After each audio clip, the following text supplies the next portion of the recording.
Chapter 1. The full moon poured silvery light down around me as I arrived about 8 minutes late for my job interview with a vampire.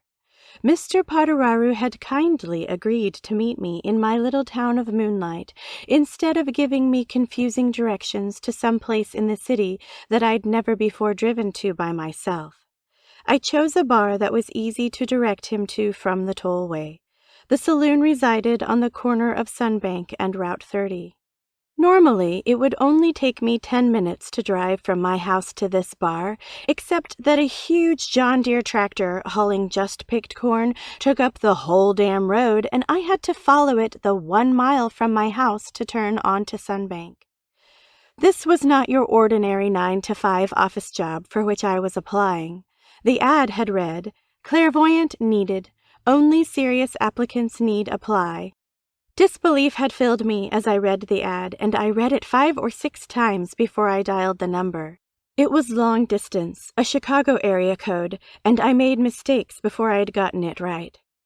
Yes, I was nervous about the interview. I didn't know he was a vampire until I spoke to him over the phone, of course. How I knew this was second nature.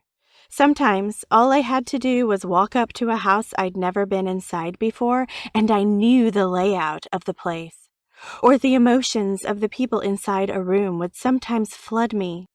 And every once in a while, merely by speaking to someone on the phone, I would get a read. This is how I knew that Mr. Potararu was equipped with fangs and drank blood. Mostly, though, I only needed to touch something to get a read. Sometimes they came as visions. I didn't do that often. Not at all, if I could help it. Being a clairvoyant sometimes sucked, especially on a social level.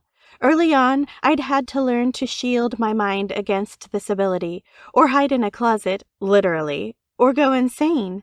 The gloves I always wore were my only other protection. I'm a touch clairvoyant, which is very rare.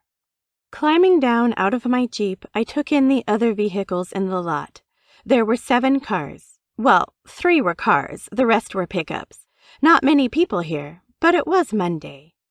Black and sharp, my shadow advanced ahead of me on the gravel lot as I walked toward the saloon.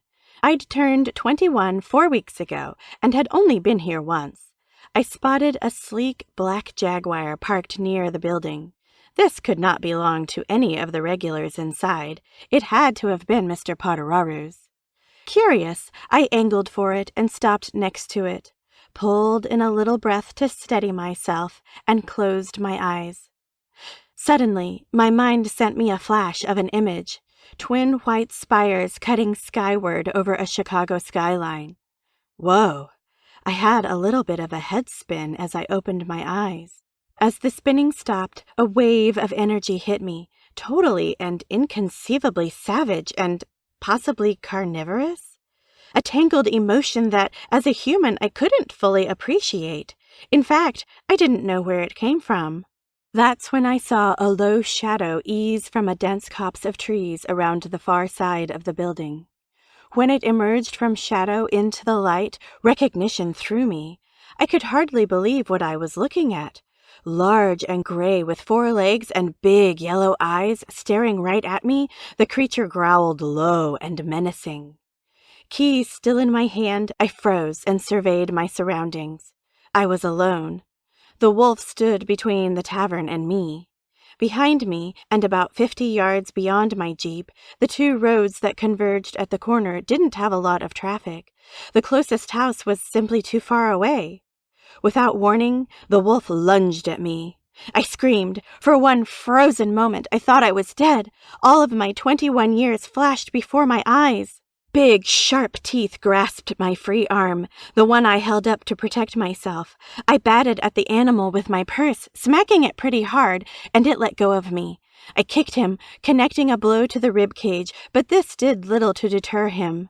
By the loping little jump he made to stay clear of my swipe, I sensed this was play to him. The wolf snatched my purse and ripped it out of my hands, then shook it as though it were a living thing. Tossing it aside, he snarled and lunged at me again, snapping at my left hand, the one that still gripped the keys.